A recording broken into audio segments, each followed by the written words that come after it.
Ela se vendeu, diziam na cidade. Era isso que se ouvia em cada esquina, em cada cochicho na feira, em cada olhar carregado de desprezo.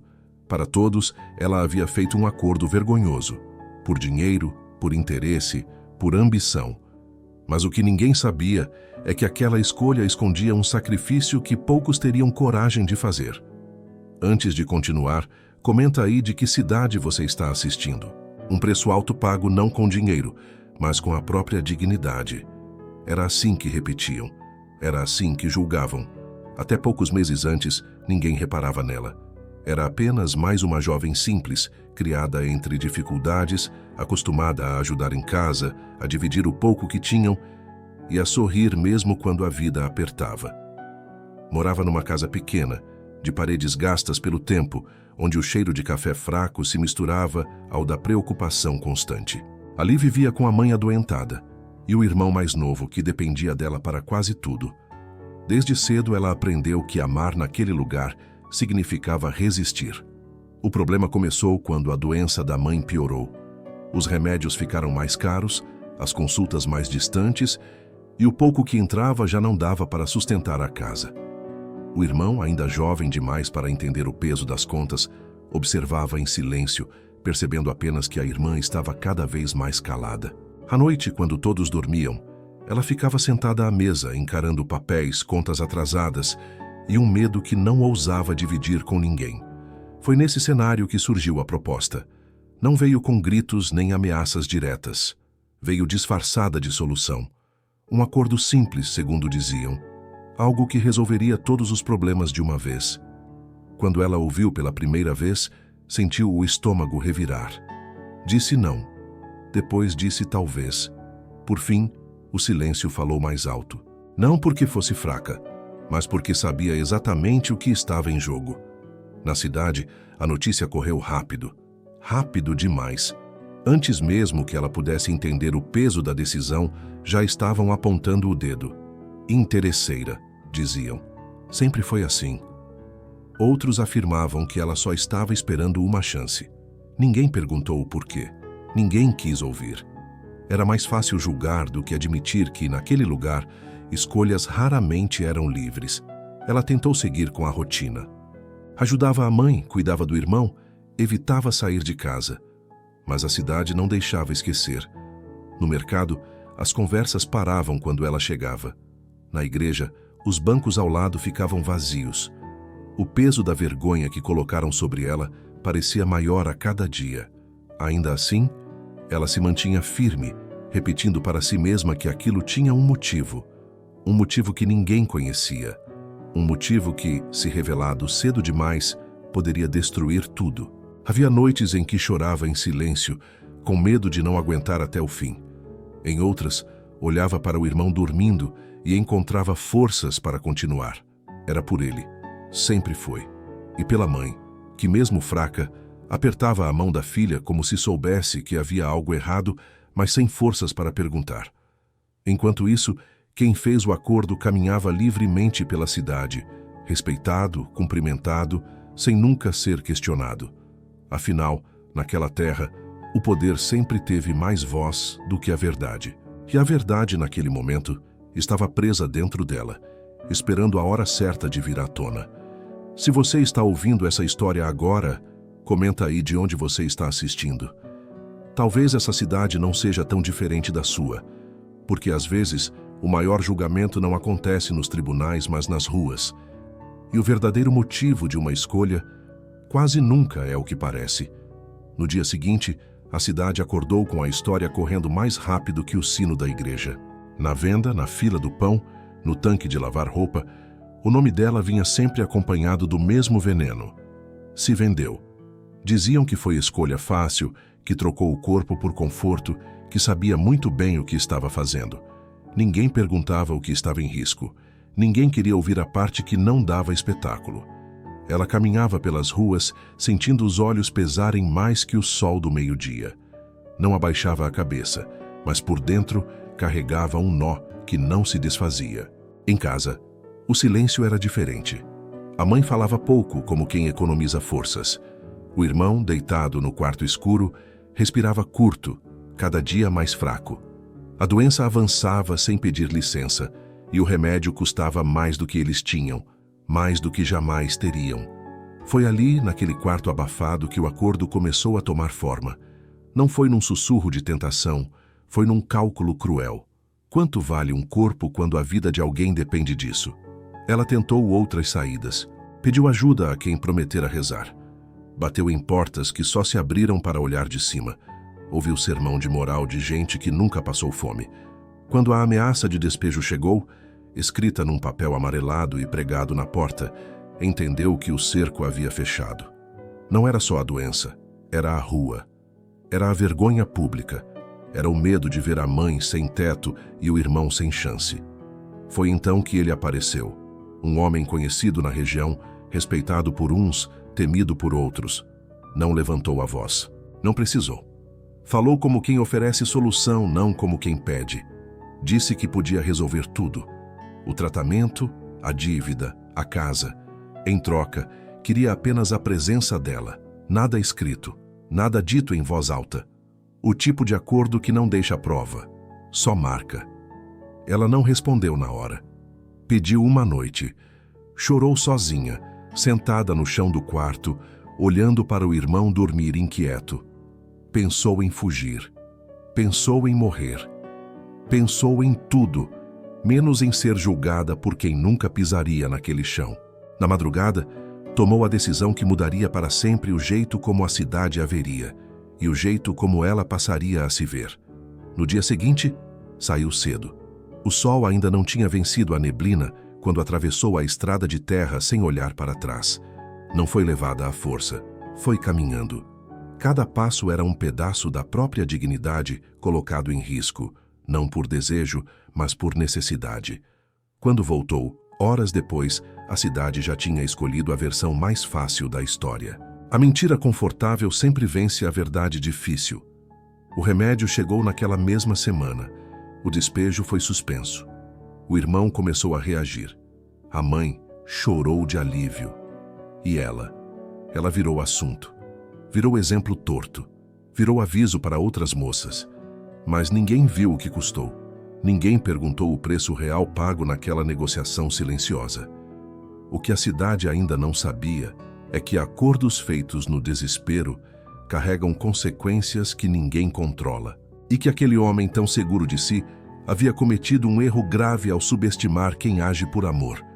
Porque quando alguém se sacrifica para salvar outro, não está se vendendo. Está atravessando o inferno sem garantia de volta. E essa parte da história ainda não chegou aos ouvidos certos. Naquele mesmo dia, quando o sol começou a descer atrás das serras e a cidade ganhou aquele tom alaranjado de fim de tarde, o nome dela já não era mais sussurrado, era falado em voz alta, sem cuidado. Na venda do seu antero, 3 homens encostados no balcão repetiam a frase como se fosse sentença. Ela se vendeu. Ninguém ali perguntava por quê. Ninguém queria saber de fome, de doença ou de ameaça. Era mais fácil julgar do que entender. Maria de Lourdes caminhava pela rua principal com a cabeça erguida, mas por dentro sentia o peso de cada olhar atravessando sua pele. A barra do vestido simples estava suja de poeira, e o coração batia apressado, não por culpa, mas por medo de que o tempo estivesse acabando. O acordo que ela fizera não fora por ambição, fora por desespero. Seu irmão mais novo, Joaquim, ardia em febre há dias, e o homem que agora tinha seu nome ligado ao dela era o único que aceitara pagar pelo remédio caro que o médico da cidade exigira. Quando chegou ao pequeno quarto que dividia com a mãe, Maria fechou a porta devagar e encostou as costas na madeira.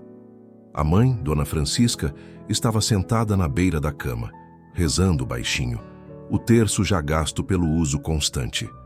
Ao ver a filha, interrompeu a oração, mas não perguntou nada. O silêncio entre as duas era pesado, feito coisa que não se diz porque dói demais dizer. Eles estão falando, mãe, disse Maria, por fim, com a voz baixa. Sempre falam, minha filha, respondeu Francisca sem levantar os olhos. Mas não são eles que enterram os mortos nem cuidam dos vivos. Naquela noite, a notícia correu mais rápido que o vento. O homem do acordo, um fazendeiro conhecido por ser viúvo e viver isolado, chegaria no dia seguinte para buscá-la. A cidade esperava o momento como quem espera um espetáculo, uns por curiosidade, outros por crueldade. Ninguém imaginava que, por trás daquele trato maldito, havia uma promessa silenciosa feita por Maria a si mesma. Ela não se perderia. Não importava o preço, não importava o julgamento. Enquanto isso, Joaquim dormia agitado, respirando com dificuldade, alheio ao fato de que sua vida tinha sido colocada no centro de um acordo que mancharia para sempre o nome da irmã. Maria sentou-se ao lado dele, passou a mão em seus cabelos e sussurrou: "Eu faria tudo de novo." Naquela noite, a cidade não dormiu direito. As janelas se fecharam cedo, mas os cochichos correram pelos corredores como rato em celeiro. Diziam o nome dela em voz baixa, distorcido, carregado de julgamento.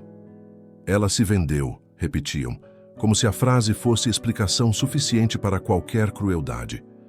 Ninguém perguntava de onde vinha a dívida, nem por que um homem ameaçaria despejar uma família inteira em pleno inverno.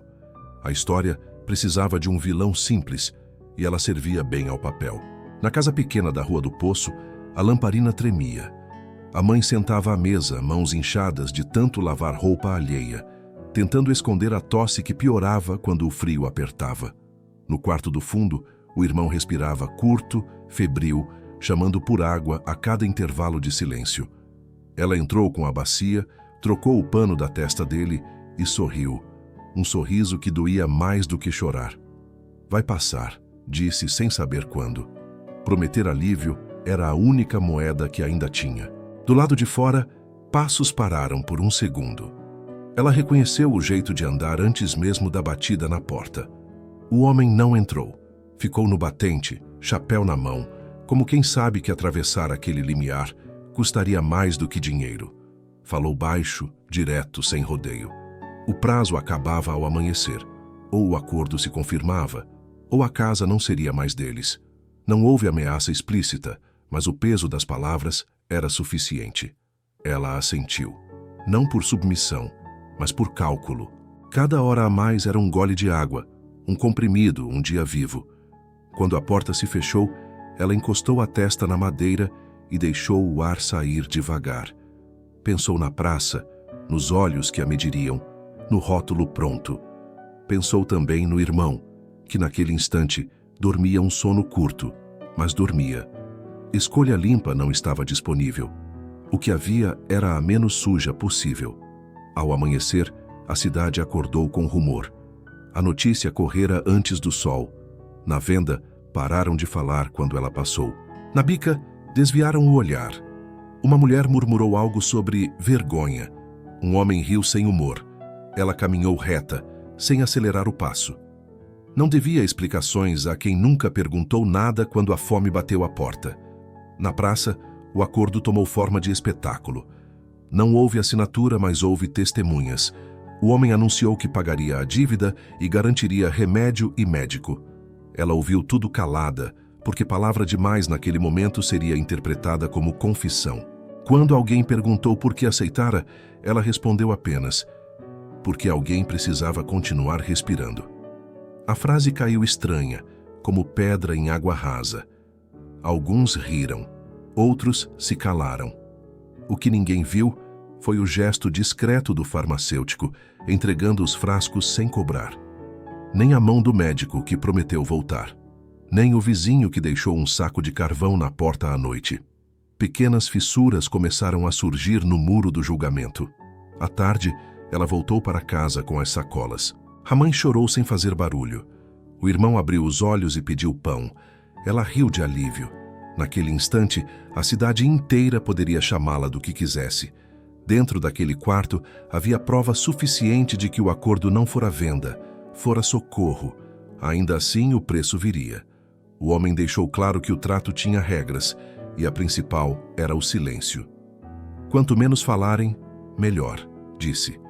Ela concordou, mas decidiu por dentro que o silêncio seria temporário. Verdade também precisa de tempo para juntar fôlego. Naquela noite, antes de apagar a lamparina, ela escreveu num pedaço de papel o nome da cidade e a data. Dobrou e guardou no bolso do vestido. Não era lembrança. era Marco. Um dia, quando perguntassem, ela diria: foi aqui, foi assim, foi por isso. E se você está ouvindo essa história agora, me diga nos comentários de onde está acompanhando, porque as cidades falam, e quando falam juntas, às vezes, a verdade consegue passar. A estrada até a cidade parecia mais longa naquele dia. Não era o chão de terra batida que pesava, era o que se dizia por trás das portas fechadas. Desde que o boato se espalhou, o nome de Helena passou a andar sozinho, sem corpo, empurrado de boca em boca, como se fosse coisa perdida. Diziam que ela tinha se vendido. Diziam que tinha escolhido o dinheiro fácil. Diziam sem saber, sempre diziam. Helena caminhava com o irmão Miguel ao lado. O menino franzino respirava com dificuldade, o peito subindo e descendo como quem luta contra o próprio corpo. A tosse vinha seca, funda, arrancando-lhe forças que já eram poucas. Cada passo dela era calculado para não demonstrar medo, não por ela, por ele. A cidade de Boa Esperança era pequena o suficiente para que todos se conhecessem, mas grande demais para se importarem de verdade. Na venda do seu Anselmo, os olhos se viraram antes mesmo que Helena cruzasse a porta. O silêncio caiu pesado. Não era respeito, era julgamento.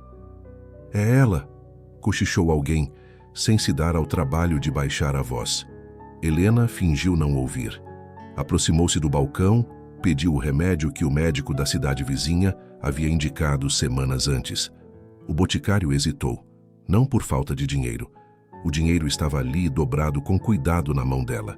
Hesitou porque a moral da cidade muitas vezes valia mais do que a vida de um menino. Esse remédio é caro, disse ele por fim, como se ela não soubesse. Eu sei, respondeu Helena firme. Por isso estou pagando. O homem entregou o frasco, mas não sem antes soltar, quase como uma sentença. Tem preço que a gente paga agora, e tem preço que a cidade cobra depois. Helena segurou o vidro com força. Miguel não entendeu as palavras, mas sentiu o peso. Segurou a barra do vestido da irmã e perguntou baixo: Mana, a gente vai ficar bem? Ela se ajoelhou à altura dele, ignorando os olhares ao redor. Vai. Eu prometi para mamãe. E promessa de irmã não quebra. Quando saíram da venda, o sol parecia mais quente. Não era o clima, era a pressão. Na praça, algumas mulheres desviaram o caminho. Outras encararam de frente, como se quisessem marcar aquele rosto na memória coletiva do erro.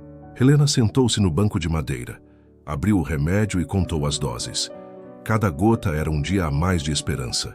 Cada dia custara algo que ninguém ali parecia disposto a entender. O acordo que ela fizera não tinha sido por ambição, tinha sido por desespero. O homem que agora era sussurro na boca da cidade oferecera dinheiro em troca de algo que ela jamais imaginou negociar. E ela dissera sim, não porque quis, mas porque não havia mais ninguém dizendo não à morte rondando sua casa. Naquele fim de tarde, enquanto o sino da igreja tocava 6 horas, Helena sentiu que a cidade inteira a observava. Não sabiam do irmão doente, não sabiam das noites sem comida, não sabiam da mãe ameaçada de despejo, só sabiam do rótulo que era mais fácil colar. E ainda assim, ela permaneceu sentada, ereta, olhando o horizonte como quem decide não abaixar a cabeça. Porque mesmo acusada, Helena sabia. O preço que pagara tinha salvado uma vida. E isso, nenhum julgamento apagaria. A cidade acordou diferente naquela manhã. Não era algo que se via, era algo que se sentia. As portas abriram mais devagar, os cumprimentos foram mais curtos e os olhares carregavam um peso novo. A notícia da noite anterior tinha corrido de boca em boca, distorcida, aumentada, julgada. Para muitos, Helena não era mais a moça que cuidava da mãe doente ou a filha esforçada do seu Raimundo. Agora, para a cidade, ela era a que se vendeu. Helena percebeu isso no primeiro passo fora de casa. A vizinha que antes lhe oferecia café fingiu não ver. Um homem na esquina cochichou algo que arrancou risos baixos. Cada sussurro parecia um empurrão invisível. Ainda assim, ela seguiu em frente, coluna ereta, o lenço bem amarrado na cabeça, como quem se recusa a cair mesmo com o chão querendo puxar. O que ninguém ali sabia, ou fingia não querer saber, era que o acordo que Helena fizera não tinha cheiro de luxo, nem promessa de conforto. Tinha cheiro de remédio barato, de lençol lavado à noite, de medo de perder alguém que ainda respirava. A mãe, deitada no quarto escuro, tossia fraco, alheia ao julgamento da rua. Cada tosse era um lembrete do porquê Helena tinha aceitado carregar um peso que não era justo. Na venda do seu Agenor, o silêncio virou arma. Quando Helena entrou, as conversas cessaram, como se alguém tivesse fechado uma porta. Ela pediu o de sempre, mas a mão que lhe entregou o embrulho tremia, não de medo, mas de julgamento. É isso mesmo que dizem? Alguém arriscou, em voz que fingia curiosidade, mas carregava veneno. Helena não respondeu. Aprendera cedo que algumas explicações não salvam, só machucam mais. Ao sair, o sol parecia mais quente, não por causa do clima, mas porque tudo nela estava exposto. Sua vida, sua decisão, sua dor. O que mais doía não era ser apontada, era saber que, se tivesse feito qualquer outra escolha, talvez nem estivesse ali para ser julgada. Havia acordos que não se faziam por desejo, mas por sobrevivência. Do outro lado da cidade, aquele que todos diziam ter comprado, Helena também sentia o peso do que vinha. Ele sabia que mais cedo ou mais tarde o acordo pisaria na praça pública, sujo de versões e mentiras. O que ele não sabia era até onde Helena seria capaz de ir para proteger aquilo que realmente importava. E nem imaginava que, em breve, a cidade que julgava com tanta facilidade seria obrigada a encarar a verdade que tentava evitar. Enquanto isso, Helena parou por um instante no meio da rua de terra, respirou fundo e pensou: eles podem me chamar do que quiserem. Só eu sei quem eu salvei. E seguiu caminhando, mesmo com os olhos ardendo, mesmo com o coração pesado, porque havia escolhas que não pedem aplauso, apenas coragem para continuar. Na manhã seguinte, a cidade acordou diferente. Não mais curiosa, mas vigilante. Quando o sino da igreja bateu 7 horas, Maria de Lourdes já estava de pé, com o vestido passado às pressas e o coração preparado para o que viesse. O fazendeiro chegaria antes do meio-dia e todos queriam ver o rosto da moça que se vendeu. O que ninguém sabia era que naquela mesma manhã o médico voltara à casa simples, trazendo uma notícia que mudaria o rumo de tudo. Joaquim reagira ao remédio. A febre começava a ceder. Maria segurou a porta para não cair quando ouviu aquilo. Não chorou. Apenas respirou fundo, como quem finalmente encontra chão depois de muito tempo afundando. O preço que ela pagara não fora em vão. Mas o alívio durou pouco. Do lado de fora, vozes já se juntavam, cochichos que cresciam. A cidade não queria cura, queria espetáculo. Quando a carroça do fazendeiro surgiu no fim da rua, o silêncio foi imediato. Maria saiu de casa sem baixar a cabeça. Cada passo era uma escolha. E naquele instante, enquanto todos esperavam submissão ou vergonha, ela carregava algo que ninguém via, a certeza de que a verdade, cedo ou tarde, cobra o seu lugar. Quando a tarde caiu, o fazendeiro pediu que Maria se sentasse na varanda. Não havia pressa nem gesto de posse, apenas a madeira rangendo sob o peso do dia e um copo de água colocado ao alcance dela. Ele falou pouco, como quem escolhe cada palavra para não ferir. Disse que o acordo existia sim, mas não como a cidade imaginava. Disse que ali ninguém seria tocado sem vontade. Disse que o pagamento já tinha sido feito e que o nome dela não seria moeda naquele chão. Maria ouviu em silêncio, os olhos fixos no terreiro vazio. Pela primeira vez desde que aceitara o trato, sentiu algo diferente do medo: controle. Não era proteção romântica nem promessa vazia, era limite. E limite, naquele momento, valia mais que qualquer jura. Ao longe, a cidade observava. Esperavam gritos, submissão, vergonha. Mas o que viram foi uma porta fechada com calma e uma mulher que, mesmo julgada por todos, começava ali a recuperar algo que tinham tentado tirar dela: o direito de escolher o próprio passo. A cidade acordou diferente naquela manhã. Não havia anúncio oficial nem sino tocando mais cedo, mas todo mundo parecia saber que algo estava para acontecer.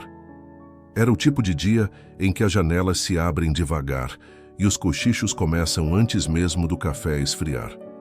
Ela percebeu isso ao sair de casa, sentindo os olhares grudarem em suas costas como poeira de estrada. Não era novidade ser observada, mas agora havia algo a mais: expectativa. A história que a cidade acreditava estar encerrada começava a apresentar rachaduras. No mercado, duas mulheres interromperam a conversa assim que ela passou. Um homem fingiu ajustar o chapéu para não encará-la diretamente. Alguém murmurou: "É ela", como se dissesse um nome proibido. Durante semanas, a narrativa foi simples e cruel. Ela tinha se vendido. Não importava o porquê, não importava o contexto. A cidade precisava de um rótulo para seguir vivendo em paz com a própria indiferença. Mas naquela manhã algo não encaixava mais. Ela entrou na venda, comprou o que precisava e saiu sem dizer palavra. Aprendeu cedo que se defender antes da hora só alimenta o apetite de quem vive de julgamento. O que ela não sabia era que, enquanto caminhava de volta, outras histórias começavam a circular por caminhos que não podia controlar. Na casa do delegado, um envelope havia sido deixado ainda de madrugada. Dentro, documentos simples, nada sofisticado, mas suficientes para desmontar a versão confortável que todos tinham escolhido acreditar. Não era denúncia. Era verdade nua, dessas que não gritam, mas pesam. Ao mesmo tempo, na extremidade oposta da cidade, alguém lutava pela vida. O motivo real do acordo, o centro silencioso de tudo aquilo, permanecia longe dos olhos curiosos, em um quarto simples, respirando com dificuldade, sem saber que sua existência tinha sido usada como moeda de julgamento público. Ela parou na frente da igreja por alguns segundos. Não entrou. Apenas respirou fundo, como quem reúne forças antes de atravessar um rio. Sabia que o que estava por vir não seria um pedido de desculpas coletivo, nem um pedido de perdão. Cidades raramente pedem perdão. Mas também sabia que a verdade, uma vez solta, nunca volta inteira para a caixa. O primeiro comentário mudou de tom ainda antes do meio-dia. Já não diziam "ela se vendeu" com tanta certeza. Agora surgiam frases tortas, desconfortáveis. "Vai ver, não foi bem assim", "dizem que tinha gente doente no meio", "ouvi falar que ela não teve escolha". Para quem vive de certeza alheia, a dúvida é um terremoto. Ela só soube de tudo no fim da tarde, quando alguém bateu à sua porta sem levantar a voz. Não era acusação, não era ameaça, era um convite, um pedido seco para que ela fosse até a prefeitura no dia seguinte. Sem algemas, sem plateia. Naquela noite, sentada sozinha, ela finalmente permitiu que o cansaço chegasse. Não o cansaço do corpo, mas o de sustentar silêncio por tanto tempo. Pensou em tudo que perdeu desde que a cidade decidiu contar sua história do jeito mais fácil. Pensou também no que ainda poderia ser salvo. Do outro lado da cidade, quem sempre apontou o dedo começou a temer o próprio reflexo. Porque quando a verdade aparece, ela não escolhe culpados por conveniência. Ela escolhe fatos. E fatos não pedem permissão. Na manhã seguinte, antes de sair de casa, ela olhou para o próprio reflexo e fez algo que não fazia havia semanas. Endireitou os ombros. Não por orgulho, por dignidade. Sabia que não seria recebida com aplausos, mas também sabia que pela primeira vez não caminharia sozinha. A cidade ainda falaria. Sempre fala. Mas a partir daquele dia, não falaria mais sem saber. E essa era apenas a metade da história. Na manhã marcada, a prefeitura parecia menor do que nunca. Não porque o prédio tivesse encolhido, mas porque as pessoas que se aproximavam dele caminhavam com passos contidos, como quem entra num lugar onde o silêncio pesa mais que a fala. Ela chegou cedo, não por ansiedade, mas por necessidade de controle. Chegar depois seria dar à cidade mais um motivo para interpretar, e ela já tinha sido interpretada demais. Sentou-se no banco de madeira do corredor e esperou. Não havia plateia, mas havia ecos. Cada pessoa que passava deixava no ar um rastro de curiosidade contida. Alguns desviavam o olhar, outros arriscavam encarar rápido demais, como se quisessem encontrar no rosto dela a confirmação de uma culpa que começava a escapar. Quando a porta se abriu, Não houve anúncio solene. Apenas um chamado curto, quase seco. Ela entrou. Dentro da sala, o ambiente não era hostil, mas também não era acolhedor. Era funcional, como se a verdade fosse algo que se resolve no papel, não no peito. 3 pessoas estavam ali. Nenhuma delas a conhecia de verdade, mas todas tinham uma versão dela guardada em algum lugar da cabeça. Ela sabia disso, por isso falou pouco. E quando falou, escolheu palavras simples, quase econômicas. Não era defesa, era relato. Contou do acordo, não como sacrifício heróico, nem como drama ensaiado. Contou como quem descreve um dia comum que saiu errado. Falou da urgência, do medo de perder alguém, da ausência de alternativas reais. Falou do silêncio que escolheu porque gritar não salvaria ninguém. Em nenhum momento pediu compreensão. Apenas apresentou os fatos como quem coloca algo pesado sobre a mesa e espera que os outros decidam se conseguem sustentar o peso. Do lado de fora, a cidade continuava girando, mas agora girava torta. As primeiras reações não vieram em forma de pedido de desculpa. Vieram como desconforto. Gente que antes tinha certeza, agora coçava a nuca. Gente que repetia frases prontas, agora tropeçava nelas. Porque perceber que alguém foi injusto não dói tanto quanto perceber que foi cruel por conveniência. Ela saiu da sala sem alívio. A verdade não traz alívio imediato, traz exposição. O que veio depois foi espera. Uma espera estranha, porque não era mais pelo julgamento oficial, mas pelo social. Esse demora mais e fere mais. No caminho de volta cruzou com rostos conhecidos.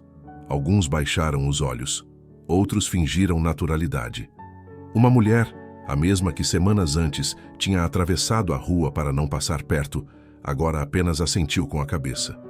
Pequeno gesto, enorme rachadura. Ao chegar em casa, encontrou a porta aberta. Não por invasão, mas por presença. Alguém tinha deixado ali uma sacola simples, com coisas básicas. Nenhum bilhete, nenhuma assinatura. Era ajuda anônima. Que a ajuda anônima costuma ser o primeiro sinal de culpa coletiva, tentando se aliviar. Ela sentou-se à mesa e respirou fundo. Não chorou. Ainda não. O corpo aprende a segurar emoção quando ela vira sobrevivência. Mas algo dentro dela começava a afrouxar. Não era paz, era possibilidade. Naquela noite, pela primeira vez, ouviu alguém defendê-la em voz alta na rua. Não era discurso bonito, era frase atravessada, meio torta, mas sincera. Ninguém sabe o que faria no lugar dela. Não era absolvição, era humanidade. E isso, para quem foi reduzida a rótulo, já era uma revolução. Mas a cidade ainda não tinha terminado de contar essa história. E a parte mais difícil não seria provar o motivo do acordo. Seria lidar com o que as pessoas fazem quando descobrem que erraram. Porque admitir erro exige coragem. E nem todo mundo está disposto a isso. Naquela semana, a cidade começou a experimentar um desconforto que não sabia nomear. Não era arrependimento declarado, nem culpa assumida. Era algo mais incômodo. A sensação de que haviam julgado rápido demais. As conversas já não tinham o mesmo tom de certeza. Onde antes havia risos irônicos, agora surgiam silêncios prolongados. Onde antes alguém dizia, ela se vendeu, com a tranquilidade de quem repete um fato. Agora a frase vinha acompanhada de um dizem que, ou vai ver. Para uma cidade acostumada à verdade simples, isso era quase um abalo. Ela percebeu a mudança nos detalhes. Na porta de casa, alguém deixou um saco de farinha. No varal, uma vizinha pendurou roupas sem comentar nada, mas também sem atravessar a rua. No caminho até a venda, um senhor mais velho tirou o chapéu em sinal breve, respeitoso, como se reconhecesse algo que não tinha sabido ver antes. Não eram pedidos de desculpa. Eram gestos tortos, humanos, tentando remendar o que já tinha ferido. Dentro de casa, a vida seguia seu ritmo frágil. O irmão respirava melhor, ainda fraco, mas com os olhos mais vivos. A mãe conseguia sentar-se por mais tempo, apoiada na cabeceira da cama, observando a filha com um misto de orgulho e preocupação. Nenhuma das duas falava sobre a cidade. Falavam do essencial, do remédio que precisava acabar, do feijão que ainda dava para mais 2 dias, do silêncio que, por enquanto, era proteção. Mas a calma não durou. Quando a notícia de que documentos haviam sido entregues às autoridades se espalhou, o nome dela voltou a circular. Desta vez, acompanhado de medo. Não medo dela, mas do que a verdade poderia provocar. Porque verdades não se contentam em corrigir um erro.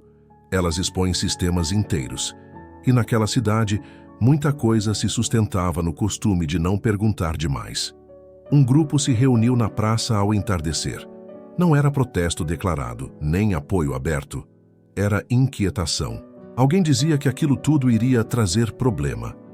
Outro reclamava que assunto de família devia ficar em família. Havia quem defendesse que era melhor deixar como estava. O que ninguém dizia em voz alta era o principal. Admitir o erro significaria aceitar que a crueldade tinha sido coletiva.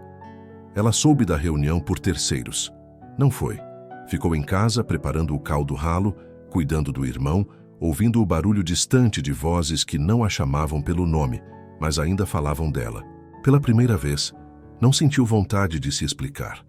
Não porque não tivesse mais nada a dizer, mas porque aprendera que certas verdades só encontram ouvidos quando o barulho interno cessa. À noite, sentou-se sozinha no quintal, olhando o céu sem estrelas. Pensou no acordo, no preço, na forma como a cidade escolheu a versão mais fácil da história. Pensou também no que viria depois, porque a verdade tinha começado a circular, mas ainda não tinha chegado onde doía. E quando chegasse, não seria gentil. Do outro lado da cidade, pessoas que sempre se sentiram seguras começaram a calcular distâncias. Quem esteve perto demais do acordo? Quem se beneficiou do silêncio? Quem ajudou a sustentar a narrativa conveniente? Não era medo de punição imediata, era medo de exposição. E exposição em cidade pequena pesa mais do que qualquer sentença. Ela voltou para dentro e apagou a lamparina. Deitou-se cansada, mas não derrotada. Sabia que ainda seria chamada, questionada, talvez pressionada a resolver tudo sem alarde. Também sabia que não poderia mais fingir que nada tinha acontecido. A escolha agora não era entre falar ou se calar. Era entre sustentar a verdade ou permitir que a mentira se reorganizasse. Antes de dormir, ouviu alguém passar na rua e dizer em voz baixa: "A história não é bem como contaram." Não era defesa, era constatação. E naquele momento, ela entendeu que o mais difícil ainda estava por vir. Porque quando uma cidade começa a desconfiar de si mesma, ninguém sai ileso. E a próxima etapa não seria sobre o que ela fez, seria sobre o que todos os outros fizeram para não ver. A notícia de que o assunto não morreria ali começou a circular no mesmo ritmo lento com que as cidades pequenas digerem o que não conseguem engolir de uma vez. Não houve comunicado oficial, nem reunião aberta, mas bastou alguém comentar que outras pessoas seriam chamadas para falar que o ar mudou. O desconforto deixou de ser murmúrio e passou a ocupar espaço. Quem antes julgava com facilidade agora evitava encontros longos. Quem antes apontava, agora calculava palavras. Ela sentiu isso no corpo. Não era medo do que diriam, mas daquilo que poderia ser revelado sem que ninguém estivesse preparado para ouvir. A verdade tem esse defeito. Não escolhe momento conveniente. Ela apenas chega. E quando chega, obriga todos a reverem o lugar em que estavam quando decidiram não perguntar nada. Naquela tarde, sentou-se com a mãe no quintal à sombra curta de uma árvore que já tinha visto dias melhores. A mãe falava pouco, mas observava muito. Sabia que a filha estava sendo puxada para um centro que não desejara ocupar. Sabia também que, uma vez ali, não haveria retorno simples à invisibilidade. Segurou a mão dela por um instante mais longo do que o normal e disse apenas que qualquer caminho feito por amor não deveria ser motivo de vergonha.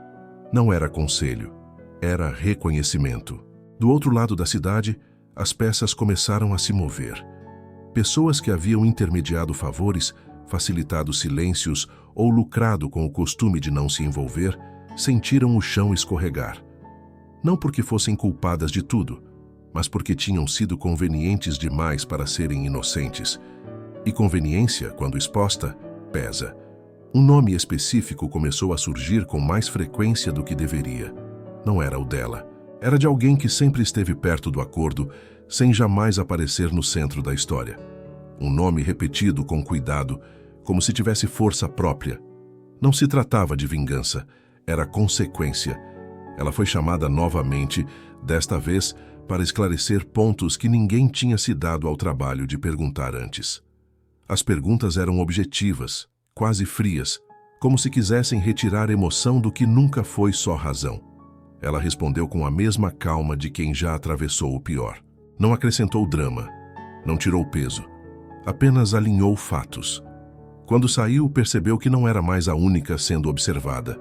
Olhares agora se desviavam também para outros lados. Era como se a cidade inteira estivesse reaprendendo a olhar, ainda sem saber exatamente para onde. Esse tipo de aprendizado costuma ser doloroso. Na rua, cruzou com alguém que semanas antes tinha sido cruel em voz alta. O encontro foi breve, constrangido. Não houve pedido de desculpa. Apenas um silêncio que dizia mais do que qualquer explicação. Às vezes, o silêncio muda de função. Deixa de ser arma e vira confissão. À noite, sentou-se sozinha e pensou no que estava por vir. Sabia que a história não terminaria com compreensão geral, nem com justiça perfeita. Histórias reais raramente oferecem finais limpos, mas também sabia que o rótulo começava a perder força. Já não colava com a mesma facilidade. E quando um rótulo cai, deixa marcas em quem tentou usá-lo. O que ninguém tinha contado a ela é que, nos próximos dias, a cidade seria forçada a olhar não só para o acordo, mas para tudo o que permitira que aquele acordo fosse necessário. A doença ignorada, a pobreza naturalizada, a pressa em julgar e a lentidão em ajudar. Esse espelho não seria gentil. Antes de dormir, ouviu passos passando devagar pela rua. Não havia cochichos, não havia risos, apenas passos. Era pouco, mas era diferente. E naquele silêncio novo, ela entendeu que a parte mais pesada da história estava prestes a começar. Porque quando a verdade deixa de ser sobre uma pessoa e passa a ser sobre todos, ninguém consegue se esconder atrás de versões fáceis. A manhã seguinte trouxe um tipo de silêncio diferente, mais denso, quase pesado demais para ser ignorado. Não era a ausência de barulho, mas a presença de algo que todos sentiam e ninguém queria nomear. A cidade começava a perceber que a história não tinha mais um único rosto. O acordo, antes usado para apontar o dedo para ela, agora revelava camadas que envolviam muita gente que preferia continuar invisível. Ela saiu de casa cedo, não por obrigação, mas porque ficar parada fazia o pensamento pesar mais. Caminhou até o rio, onde costumava ir quando precisava organizar a cabeça. Sentou-se na margem, observando a água seguir seu curso sem pedir permissão a ninguém. Pensou em como tudo tinha começado com uma necessidade simples: salvar alguém que amava. Em nenhum momento imaginou que isso abriria feridas tão profundas em tanta gente ao redor.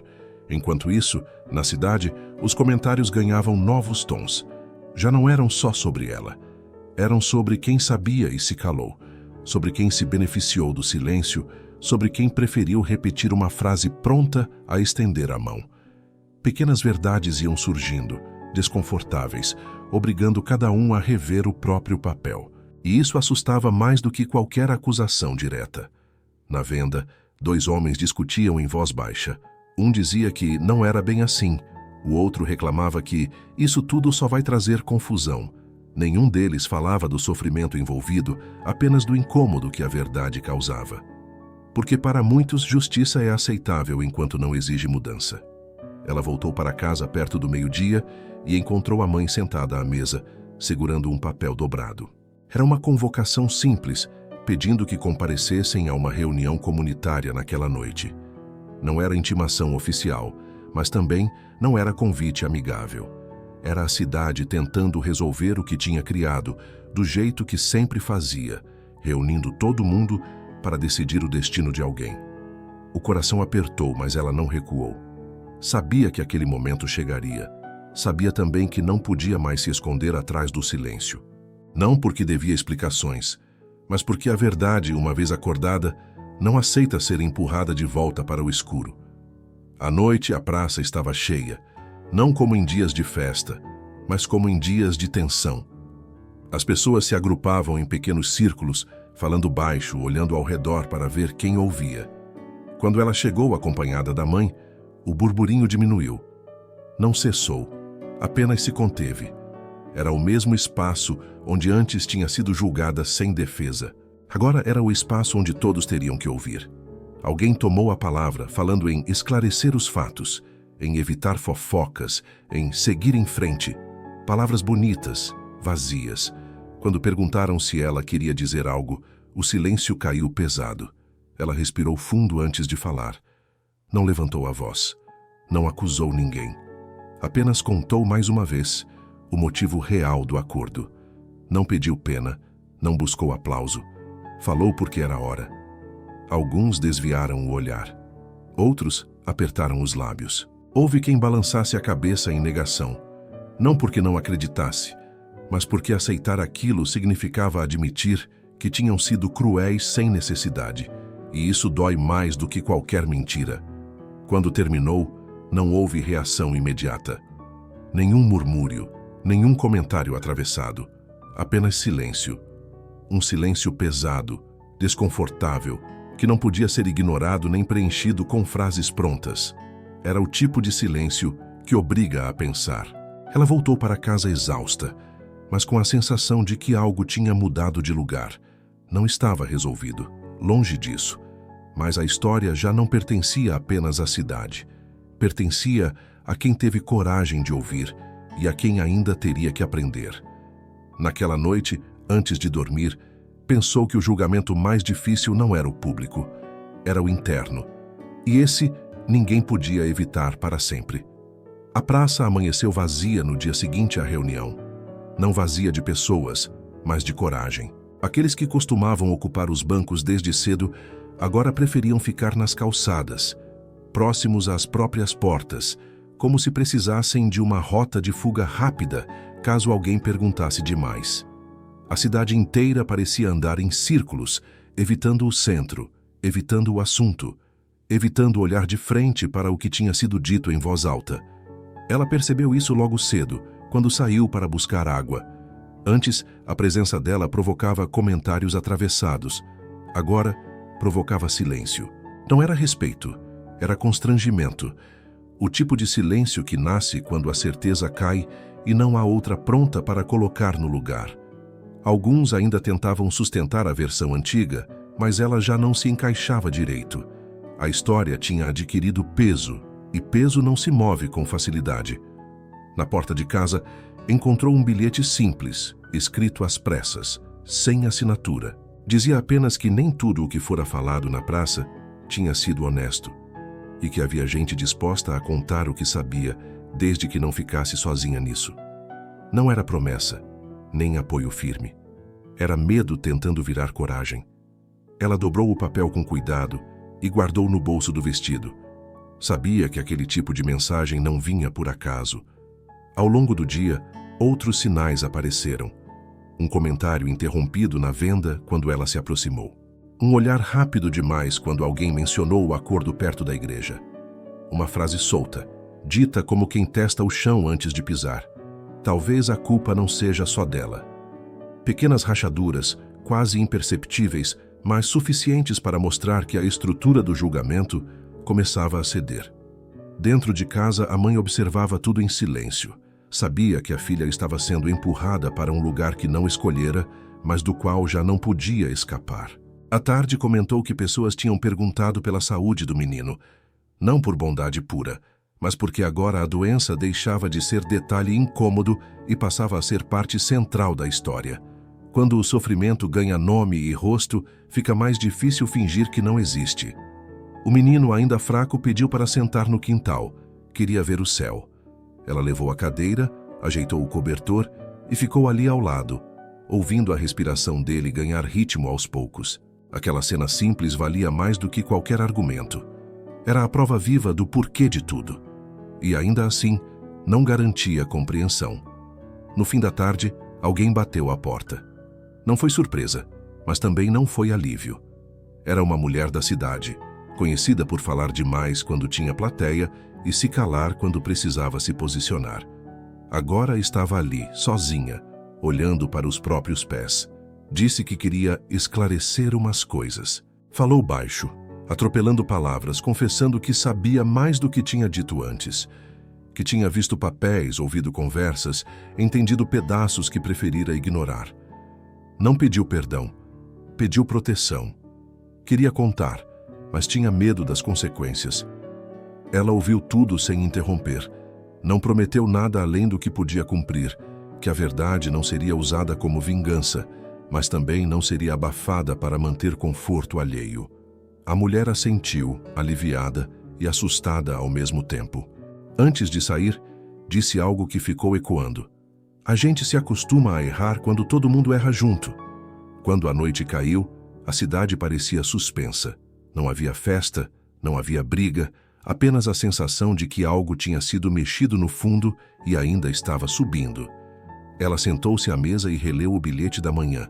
Pensou nas pessoas que agora se aproximavam não por empatia imediata, mas por medo de serem as próximas a carregar um rótulo injusto. Pensou também que, mesmo assim, cada passo em direção à verdade contava. Sabia que o caminho à frente não seria linear. Haveria recuos, tentativas de acordo silencioso, pedidos para resolver sem escândalo. Haveria quem tentasse trocar a verdade por tranquilidade. Mas também sabia que a história já tinha ultrapassado o ponto em que podia ser empurrada de volta para o escuro sem deixar marcas. Antes de dormir, olhou pela janela e viu algumas luzes acesas na praça. Pessoas conversando baixo, formando pequenos grupos. Não era celebração, era ajuste. A cidade tentava se reorganizar em torno de uma realidade que não tinha escolhido enfrentar. E ela, no centro involuntário de tudo aquilo, entendeu que o próximo capítulo não seria sobre explicar o passado, mas sobre resistir às tentativas de apagá-lo. Porque quando uma verdade começa a circular, sempre há quem tente capturá-la antes que ela chegue inteira aos outros. E essa luta, silenciosa e persistente, estava apenas começando. Naquela madrugada, o vento trouxe um frio que não combinava com a estação. As folhas secas arrastavam pelo chão da rua, como se quisessem avisar que nada estava realmente quieto. Ela acordou antes do sol, com a sensação incômoda de que algo tinha mudado enquanto dormia. Não era medo, era alerta. O tipo de alerta que nasce quando a verdade começa a incomodar quem sempre viveu confortável dentro da mentira. Levantou-se devagar para não acordar a mãe nem o irmão.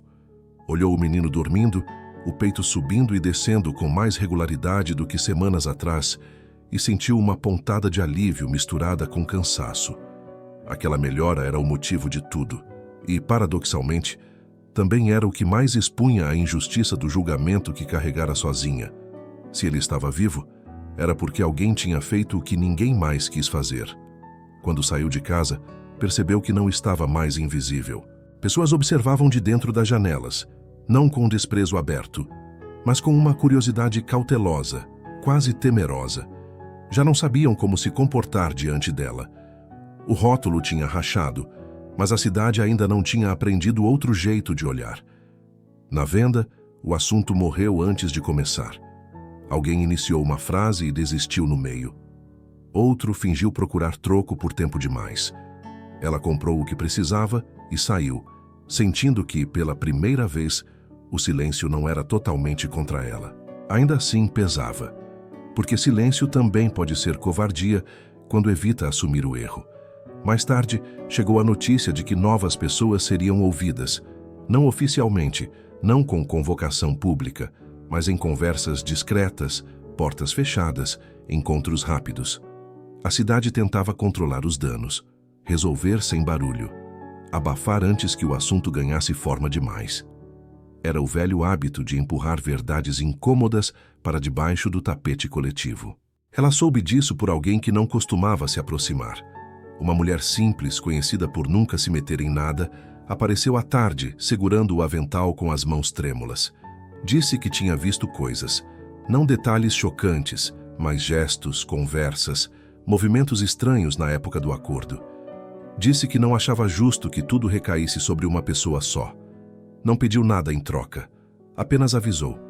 Era pouco, mas era coragem nascendo onde antes só havia medo. Ao anoitecer, a cidade parecia contida demais. Não havia risos altos, nem música, nem conversa solta. Era como se todos esperassem algo que não sabiam nomear. Ela sentou-se no quintal, observando o céu escurecer, e pensou que talvez aquele fosse o momento mais difícil de todos. Não quando foi acusada, não quando foi humilhada, mas agora, quando a verdade ameaçava sair do controle de quem sempre mandou nela.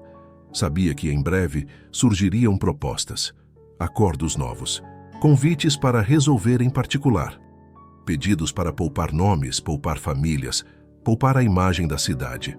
Sabia também que aceitá-los significaria carregar o peso de todos outra vez. E pela primeira vez desde o início de tudo, percebeu que não estava mais sozinha nessa decisão. Dentro de casa, a mãe chamou baixinho. Disse que tinham perguntado novamente pela saúde do menino. Perguntado de verdade, não por curiosidade. Ela respondeu que ele estava melhor. Não acrescentou mais nada. Não precisava. A melhora falava por si. Antes de dormir, sentou-se à mesa e ficou um tempo olhando para as próprias mãos. Mãos que tinham trabalhado desde cedo. Mãos que tinham segurado medo, vergonha e resistência. Mãos que, apesar de tudo, não tinham soltado aquilo que importava. Pensou que talvez a cidade nunca oferecesse um pedido de desculpas claro, mas também pensou que viver sem abaixar a cabeça já era uma forma de justiça. Lá fora, passos passaram devagar. Alguém parou por um instante em frente à casa e seguiu adiante. Nenhuma palavra foi dita, mas ela sentiu que o julgamento já não era unânime. E quando o consenso da crueldade se quebra, algo começa a ruir por dentro. O que ela ainda não sabia era que, no dia seguinte, alguém tentaria colocar um ponto final naquela história, do jeito mais conveniente possível. E seria exatamente ali que ela teria que escolher entre o silêncio confortável de todos e a verdade completa, mesmo que custasse caro. Porque algumas histórias só se resolvem quando alguém se recusa a aceitar um final fácil. Naquela manhã, a cidade parecia tentar retomar uma normalidade que já não existia. As pessoas cumpriam seus rituais diários, abrir a venda, varrer a calçada, acender o fogão. Mas tudo era feito com um cuidado excessivo, como se qualquer gesto em falso pudesse reacender um incêndio que ninguém sabia mais como apagar. Ela sentiu isso logo ao sair de casa. Não havia mais hostilidade aberta, tampouco acolhimento verdadeiro. Havia cautela, e a cautela, em cidades pequenas, costuma ser sinal de que algo importante está prestes a acontecer. Enquanto caminhava, percebeu que agora não era apenas observada, era medida. Cada passo seu parecia ser avaliado em silêncio, como se as pessoas tentassem decidir se ela merecia confiança ou se ainda era cedo demais para abandonar o conforto das antigas certezas. A história tinha se tornado grande demais para ser ignorada, mas pequena demais para ser resolvida com facilidade. No meio da manhã, chegou o recado que ela já esperava, mas ainda assim temia. Queriam falar com ela, não oficialmente, não em sala pública, mas em particular. Um pedido educado, quase gentil demais para não carregar segundas intenções. Diziam que era para evitar mais desgaste, para proteger a cidade, para não deixar que tudo saísse do controle. Frases bem arrumadas, usadas quando a verdade ameaça desorganizar estruturas antigas. Ela leu o bilhete mais de uma vez. Não havia ameaça explícita, mas havia pressão. A proposta era simples: encerrar o assunto ali, aceitar que todos tinham errado um pouco, mas que não valia a pena ir mais fundo. Seguir em frente, silenciar o restante em nome da paz. Era o tipo de acordo que sempre aparece quando a verdade começa a custar caro demais para quem nunca pagou preço algum. Guardou o papel e sentou-se à mesa. O irmão brincava com algo improvisado no chão, ainda fraco, mas sorrindo. A mãe observava em silêncio, percebendo mais do que perguntava. Ela pensou no quanto aquele sorriso tinha custado. Pensou também em quantas histórias semelhantes nunca chegaram a esse ponto, Porque alguém aceitou o silêncio como moeda de troca. A escolha agora era diferente da primeira. Antes, escolhera salvar uma vida. Agora, escolheria o que fazer com a própria. À tarde, caminhou até o lugar marcado. Não era a prefeitura nem a praça. Era uma casa discreta, afastada, onde decisões difíceis costumavam ser resolvidas, longe dos olhos públicos. Ao entrar, percebeu que não estava sozinha. Havia outras pessoas, algumas conhecidas, outras não. Todas com o mesmo ar tenso de quem sabe que algo importante está sendo decidido, mas prefere não assumir responsabilidade total por isso. Falaram de reputação, de futuro, de tranquilidade coletiva. Disseram que ninguém queria o mal dela, que tudo poderia ser resolvido ali com maturidade. Usaram palavras como compreensão e conciliação, mas evitaram cuidadosamente a palavra justiça.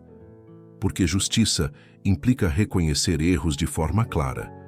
E clareza, naquele momento, era exatamente o que assustava. Quando chegou a vez dela falar, não levantou a voz. Não acusou ninguém pelo nome. Apenas disse que já tinha pago caro demais para aceitar mais um acordo que não a incluísse de verdade. Disse que silenciar agora seria admitir que o julgamento inicial tinha sido justo. E isso ela não podia fazer. Não por orgulho, mas porque sabia o que tinha vivido. E sabia que, se recuasse, tudo o que tinha sido dito até ali perderia sentido. O silêncio que se seguiu foi pesado. Alguns desviaram o olhar. Outros suspiraram cansados. Alguém murmurou que ela estava sendo inflexível. Ela não respondeu. Inflexibilidade, às vezes, é só o nome que se dá à coragem quando ela incomoda. Saiu dali com a certeza de que as coisas ficariam mais difíceis antes de melhorar. Sabia que, a partir daquele momento, não haveria meio termo confortável. A cidade teria que escolher entre enfrentar o que tinha feito ou empurrar o problema para longe, como sempre fizera. E qualquer que fosse a escolha coletiva, ela já tinha feito a sua. Ao voltar para casa, encontrou a mãe sentada à mesa, esperando. Não perguntou nada, apenas segurou a mão da filha por um instante. Aquele gesto simples dizia mais do que qualquer discurso. Era apoio silencioso, firme, sem condições. Naquela noite, a cidade voltou a murmurar. Não com a crueldade de antes, mas com inquietação. Comentários surgiam aqui e ali, misturados a medo e expectativa. A tentativa de encerrar tudo em silêncio tinha falhado. E quando uma cidade percebe que não consegue mais controlar a própria narrativa, algo se rompe. Ela deitou-se tarde, exausta, mas estranhamente lúcida. Sabia que o próximo passo não dependeria mais só dela. Sabia também que, a partir dali, não seria possível fingir que nada tinha acontecido. A história tinha ultrapassado o ponto do controle privado. E quando isso acontece, não há mais acordo que segure. Só resta enfrentar o que vem à tona. Naquela tarde, a cidade parecia suspensa num intervalo estranho entre o que tinha sido e o que ainda não tinha coragem de se tornar. As pessoas cumpriam suas rotinas com um cuidado exagerado, como se qualquer passo em falso pudesse reacender algo que ninguém mais queria enfrentar de frente. Ela sentiu isso ao atravessar a rua principal. Os olhares não eram mais de acusação aberta, mas também não eram de acolhimento. Eram olhares que mediam distância, avaliavam risco, calculavam consequências. O recado que chegara pela manhã não era novidade, mas confirmava o que ela já sabia. A tentativa de resolver tudo em silêncio tinha fracassado, e agora a cidade buscava uma nova estratégia. Dividir a responsabilidade. Não negar a verdade, mas diluí-la. Transformar o que for a escolha coletiva em uma sucessão de mal-entendidos individuais. Era assim que sempre faziam quando a culpa começava a pesar demais. Ela caminhou até a praça e sentou-se no mesmo banco onde, semanas antes, tinha sido julgada sem defesa. O lugar parecia outro, embora fosse o mesmo. Não havia cochichos altos, nem comentários atravessados. Havia um incômodo generalizado, uma sensação de que todos sabiam demais para fingir normalidade e pouco demais para agir com honestidade plena. Enquanto isso, conversas paralelas se espalhavam. Alguns diziam que tudo tinha sido exagerado. Outros afirmavam que ninguém tinha intenção de machucar. Havia até quem tentasse pintar a situação como um erro coletivo sem rosto, sem responsáveis claros. Essas versões chegavam até ela por caminhos tortos, sempre acompanhadas de um pedido implícito: não leve isso adiante. No meio da tarde, uma visita inesperada. Um homem que sempre fora respeitado na cidade, conhecido por intermediar conflitos e resolver problemas, apareceu à porta. Falou com calma, tom baixo, escolhendo palavras como quem pisa em terreno instável. Disse que a cidade precisava seguir em frente, que revirar tudo só traria divisão. Disse que ninguém ganharia com mais exposição. Em nenhum momento questionou o motivo do acordo. Em nenhum momento mencionou o sofrimento envolvido. Falou apenas de imagem, de tranquilidade, de futuro. Ela ouviu até o fim, sem interromper. Quando respondeu, foi simples. Disse que seguir em frente sem encarar o que aconteceu não era futuro, era repetição. Disse que aceitar um encerramento conveniente agora seria concordar com o julgamento inicial. E isso, depois de tudo, ela não podia fazer. O homem suspirou, como quem percebe que o caminho escolhido não será o mais fácil. Não insistiu. Apenas avisou que a cidade não gosta de quem quebra acordos silenciosos. Depois que ele saiu, ela ficou algum tempo sentada, pensando no quanto aquela pressão tinha mudado de forma. Antes, era direta e cruel. Agora era educada, quase cuidadosa, mas continuava sendo pressão. Continuava pedindo que ela carregasse o desconforto sozinha para que todos os outros pudessem voltar à normalidade. Ao anoitecer, notícias chegaram de que algumas pessoas começavam a se desdizer em particular. Não em público, não oficialmente, mas em conversas fechadas, tentando reposicionar-se antes que a história ganhasse contornos definitivos. Quem antes tinha certeza agora buscava nuance. Quem antes apontava agora pedia compreensão. Era a cidade tentando se ajustar ao impacto da própria injustiça. Dentro de casa, a mãe comentou que tinham perguntado novamente se precisavam de algo. Não como antes, por curiosidade ou aparência, mas com um cuidado tímido, quase envergonhado. Ela agradeceu, mas não pediu nada. Sabia que a ajuda oferecida depois do julgamento nunca vem sem expectativa. E naquele momento, a única coisa que queria era que a verdade seguisse seu curso sem barganhas. Naquela noite, sentou-se à mesa e escreveu algumas linhas num papel simples. Não era denúncia formal nem desabafo. Era um registro, datas, fatos, nomes. Não para expor por vingança, mas para impedir que a história fosse reescrita outra vez. Dobrou o papel com cuidado e guardou junto aos outros documentos que já tinham causado tanto desconforto. Do lado de fora, a cidade murmurava baixo, não com raiva, mas com medo. Medo de que o espelho estivesse grande demais para desviar o olhar. Ela percebeu que, a partir dali, nada mais seria resolvido apenas com palavras bonitas ou acordos de bastidores. O que vinha a seguir exigiria escolhas claras. Antes de dormir, olhou mais uma vez para o quarto onde o irmão descansava, respirando melhor, mais forte. Aquela melhora silenciosa era a prova de tudo. E também o lembrete de que algumas verdades valem o desgaste que provocam. Ela sabia que, no dia seguinte, a cidade teria que decidir se assumiria o erro ou se tentaria empurrá-lo para outra pessoa, outro tempo, outra história. E sabia também que qualquer que fosse a decisão coletiva, ela já não estava disposta a carregar sozinha o peso de algo que nunca foi apenas seu. A história estava chegando a um ponto em que não bastava mais compreender. Seria preciso assumir. A noite caiu mansa sobre a fazenda São Bento, mas dentro da casa ninguém dormia de verdade. O vento passava pelas frestas como quem leva recado, e o cheiro de terra úmida subia do quintal, lembrando que o mundo lá fora continuava girando, mesmo depois de tudo o que tinha sido revelado.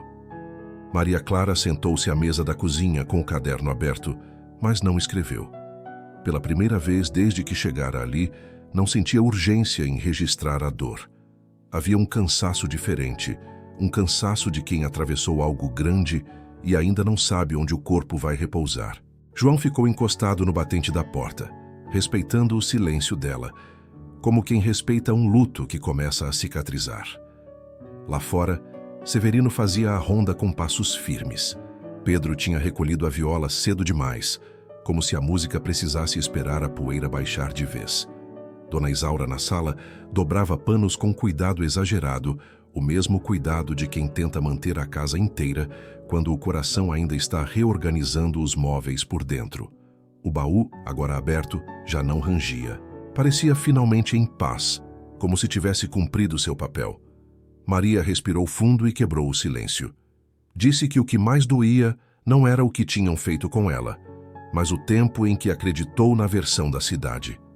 Disse que o julgamento público machuca mais quando encontra um medo antigo dentro da gente.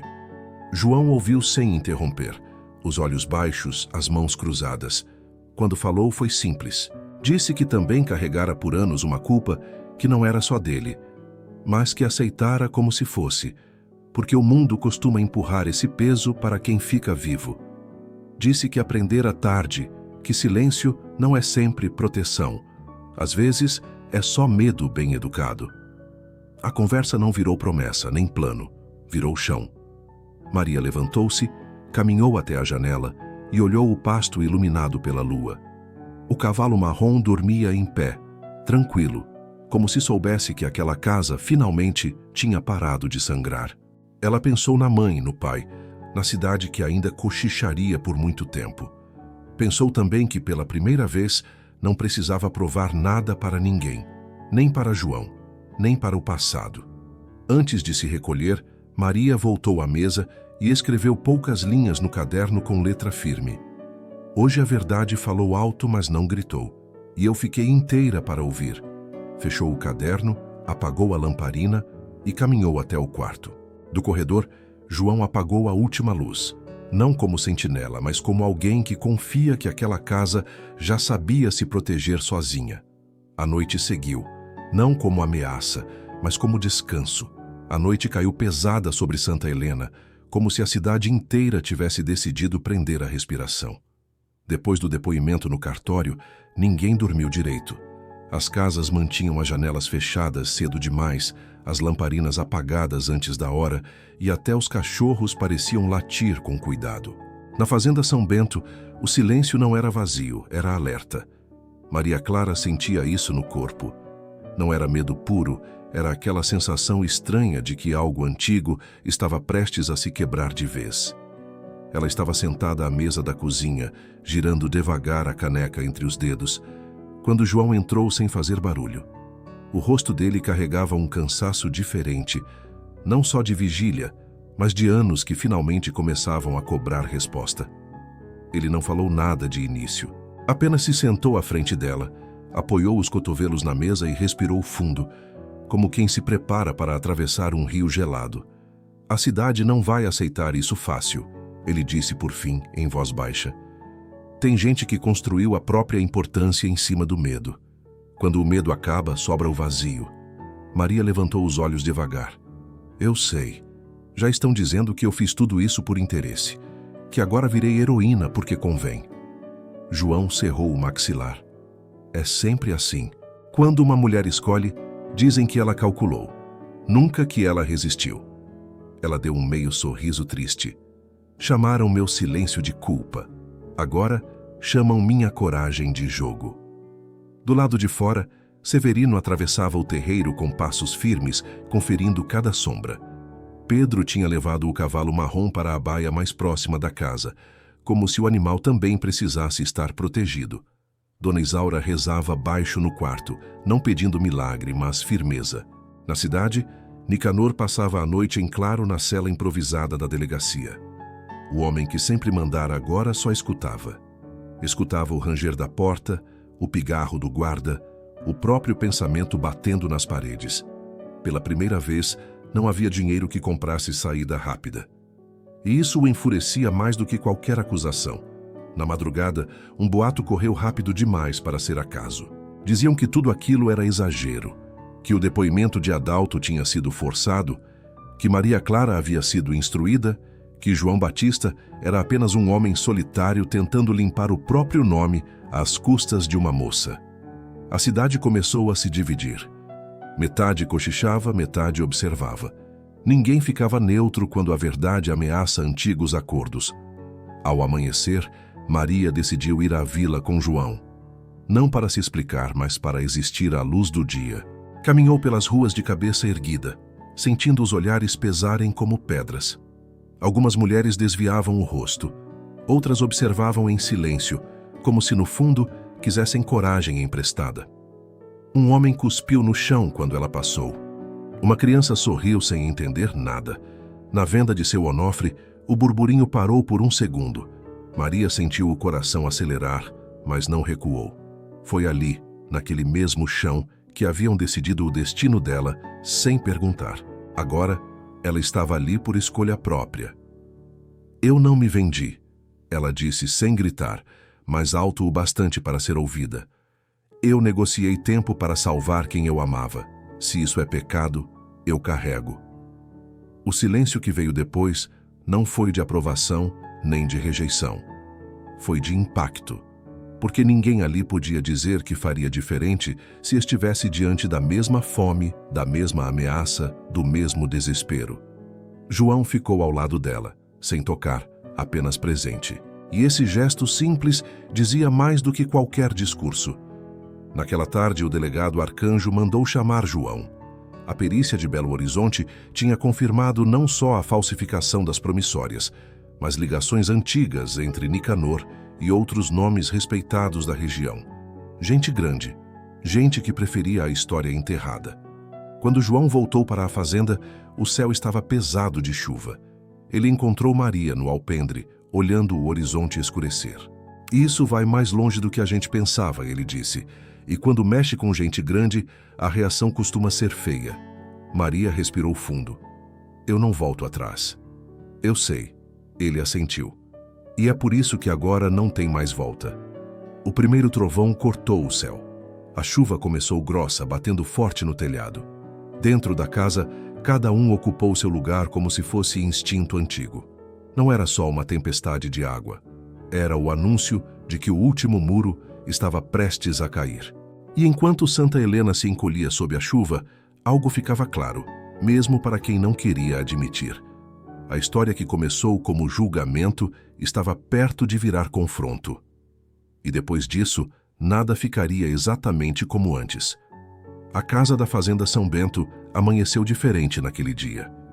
Não era o silêncio de medo nem o de expectativa pesada, mas um silêncio de coisa resolvida, como quando a chuva passa e o cheiro da terra fica mais limpo. Maria Clara acordou cedo, abriu a janela e viu o cavalo marrom pastando tranquilo, como se nunca tivesse carregado o peso de ter sido moeda. O sol entrava manso, sem pressa, e pela primeira vez desde que tudo começara, ela sentiu que o peito não estava apertado. Não era alegria escancarada, era paz possível.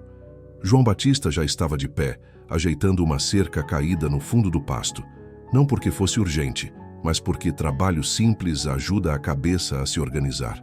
Quando Maria se aproximou, ele não disse nada de imediato. Apenas assentiu com a cabeça, respeitando aquele novo jeito de convivência que os dois aprenderam. Presença sem invasão. Ela se sentou num tronco, observou por alguns minutos e então falou, sem drama, sem voz embargada. Hoje eu entendo por que falaram que eu me vendi. Era mais fácil me julgar do que encarar o que a cidade permitiu que fosse feito. João parou o que fazia, limpou as mãos na calça e respondeu com firmeza calma. E agora a cidade vai ter que aprender a olhar diferente, nem que doa. As notícias correram rápido. Nicanor seguia preso, o processo avançava e pela primeira vez em muito tempo, Santa Helena falava menos de boato e mais de papel assinado. Algumas pessoas evitavam Maria quando ela passava.